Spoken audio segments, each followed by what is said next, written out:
This is test ID 52, component ID 80, purge flow test. The component ID 80 indicates a minimum limit. The PCM monitors short-term fuel trim at idle when the evap purge solenoid is open slightly.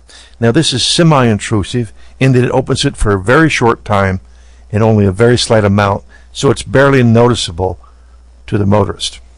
Now the values aren't converted into measurement values by Chrysler, so use the data as a relative indication of performance. We'll use vehicle data to show typical values. Notice our highlight here of TID 52. We have a minimum value of 30 and we have an actual measured value of 33. Now the eScan PC scanner we're using has highlighted this in yellow, saying you need to look at it. This is a very nice feature and we like it. So we need to do some testing. We could not capture the actual PCM running the purge monitor because it happens only once per drive cycle. We'll use a scan tool to watch purge duty cycle and short-term fuel trim during a test drive. Now this is an OTC screen we captured. As you can see at the top we have the evap purge monitor, purge duty cycle.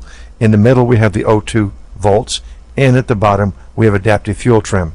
Now we're watching these step changes. Notice here that duty cycle on the purge increased in a step function, and at the same second, same time, same frame of data, O2 voltage increased, indicating we're slightly richer, and short-term fuel trim went down at the same time frame. Now all that confirms we have fuel vapor in the purge flow, and it also confirms we have purge flow. As long as we see a change, we know something's happening. Purge flow does not always have vapor present.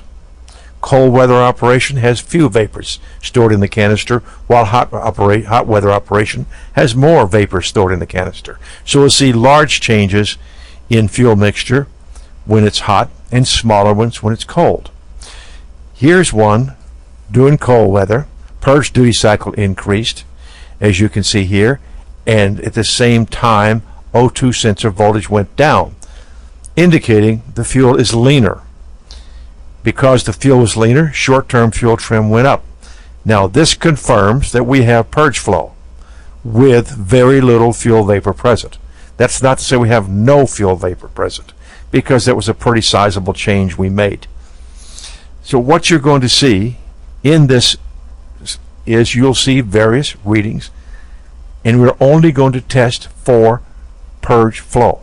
We can't always be sure we're going to have fuel vapor present. If we want to do a better test than this, like the enhanced evap, it'll require additional test capabilities that go beyond this monitor.